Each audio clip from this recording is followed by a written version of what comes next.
Hello, you got it locked on your channel with your girl head Tasha T, bringing you another episode of How to Shine Your Light.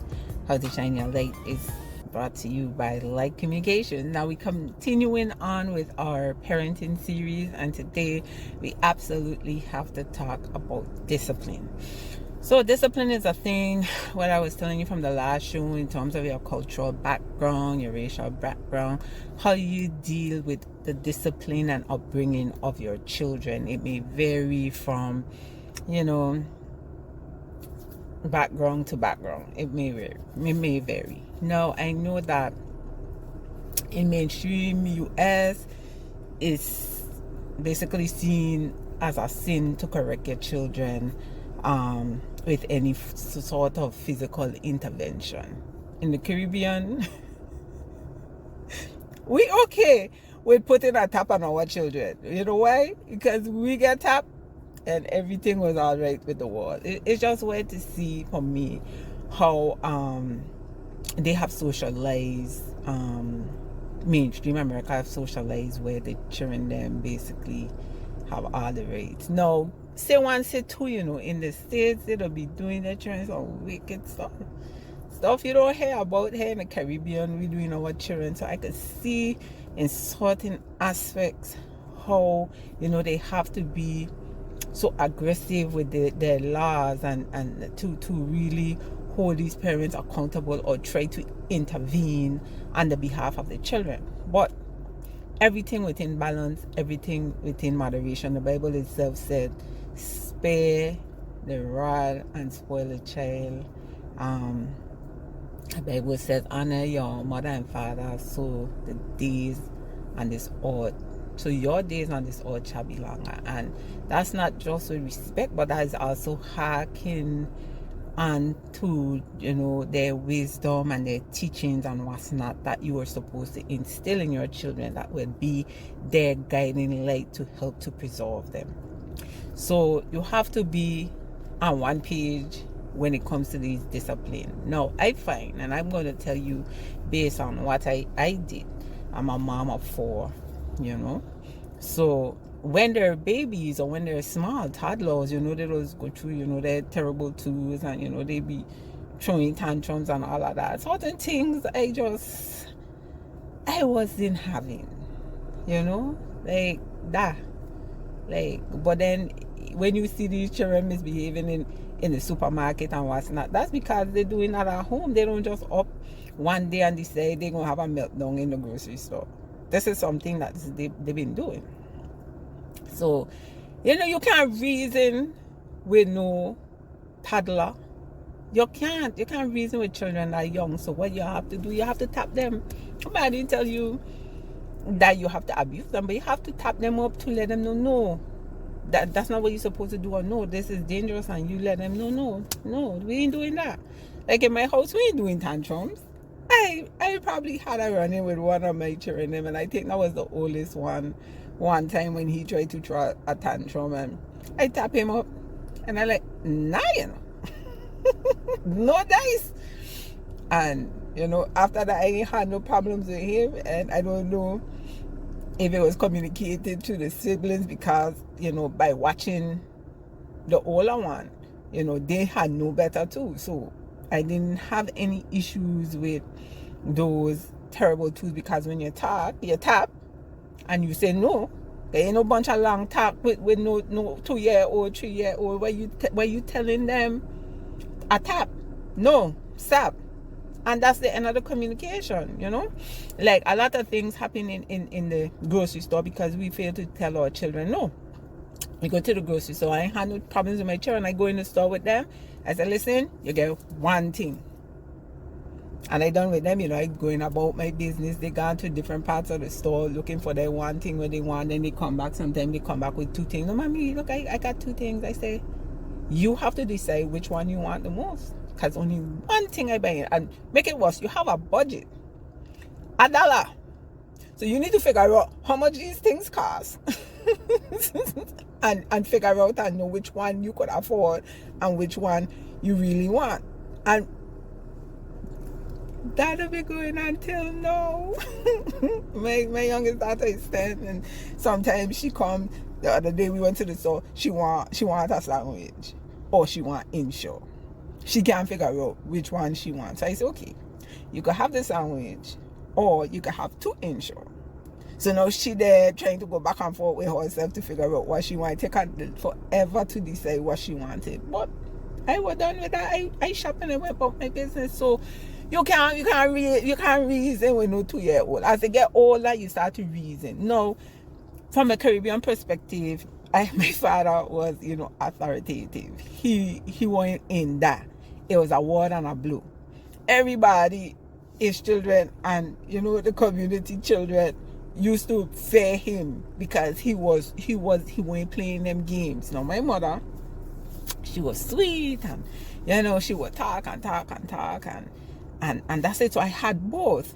So with me acknowledging that, listen, this talking thing ain't working out because I got away with so much trouble, but because she used to always say, Axie, mind your ass, and me, Axie, mind your ass. Oh my, threatening me from sun up to sundown. And when she finally catch up with me to get my licks, it was well deserved, and I never used to.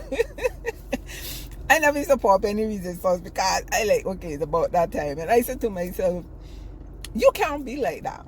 I don't want to be like my father, word and a blow, but I don't want to be talking so much that they ain't studying me. And guess who I became? I become that talking, reasoning parent. Giving them chance, knowing full well nobody ain't taking me on because I didn't take she on. Why I here pretending like I just want to out talk the wall, and then when I pop off, it would be like, okay, then they straighten up for a minute, but then it's right back to talking. So you have to be consistent with your how you choose to discipline them. When they're small, you hit them a little tap. When they get bigger, you could reason with them more, let them understand why you're hitting them, or why they getting spanking or whatever you want to call them. You explain that. I used to do that. I was like talking, I would hit, and then I would just do a pack of talking, so everybody would be on the same page. When they get a little bit bigger, I said to them, I said, listen, y'all at the age, I feel like when you hitting 13, them kind of age, I shouldn't have to put my hands on you anymore. Like, you already at the point where your mother, you understand what I expect from you, and you just don't have to go ahead and do it. I don't think that I need to be putting my hands on you to get you to do what I expect of you. So I hit them that talk. Like, listen, you're old enough now. You know what I all about. You know what you all about. Keep my hand off of you. That would be my message. And when they were smaller too, I would say, save yourself. Meaning, if you see me already upset, if you see me, turn on, keep out of my way. Simple. Save yourself. Keep out of my way. Don't bring no unnecessary drama to fuel an already heightened situation. Go sit down somewhere. Keep out of the way. So now all this aggression don't be targeted to you. I taught my children that from time they were small, 5 coming up. Keep out the way. When you see me in a kind of mood, just keep out of my way. And that worked perfectly, because in the back of my head, and this is too that we have to be very aware of as parents, is that the world has its stressors and we are stressed, and sometimes we don't get to take out the stress and the people are stressing us. And sometimes the unsuspecting persons that get the brunt of the stress will be the spouse and the children.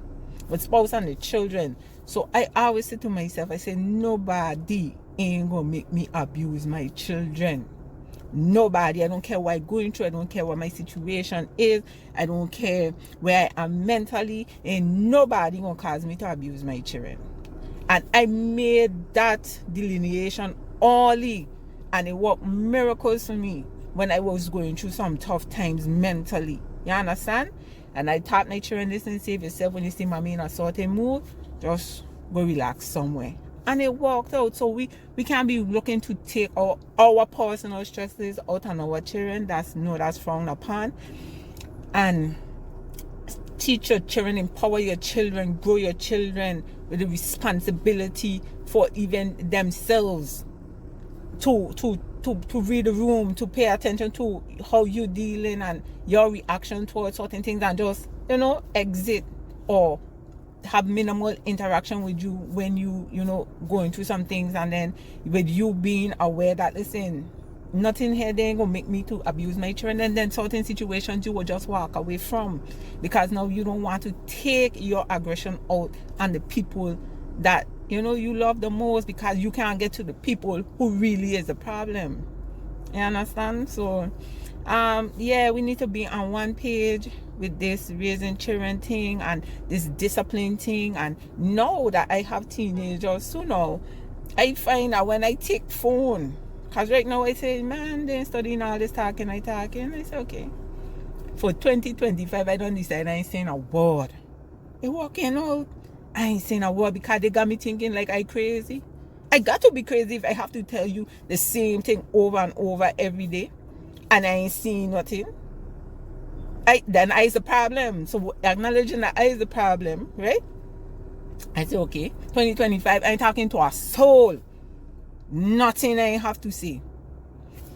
I blow, I breeze, I ain't talking to a soul. But trust me, when I do my reconnaissance and I look around and me see how things how I want it to be, all I do is this.